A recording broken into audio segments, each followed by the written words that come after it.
موسیٰ نے بیان کیا، کہا ہم سے عبد الواحد نے، کہا ہم سے عمارہ نے، کہا ہم سے ابو زرعہ نے، کہا کہ میں ابو ہریرہ رضی اللہ عنہ کے ساتھ مدینہ منورہ میں مروان بن حکم کے گھر میں گیا تو انہوں نے چھت پر ایک مصور کو دیکھا جو تصویر بنا رہا تھا۔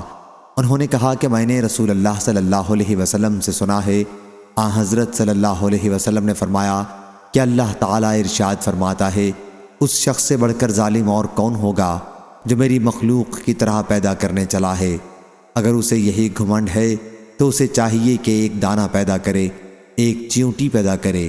پھر انہوں نے پانی کا ایک تشت منگوایا اور اپنے ہاتھ اس میں دھوئے۔ جب بغل دھونے لگے تو میں عرض کیا، ابو ہریرہ رضی اللہ عنہ، کیا بغل تک دھونے کے بارے میں تم نے رسول اللہ صلی اللہ علیہ وسلم سے کچھ سنا ہے؟ انہوں نے کہا، میں نے جہاں تک زیور پہنا جا سکتا ہے وہاں تک دھویا ہے۔ صحیح بخاری حدیث نمبر 5953۔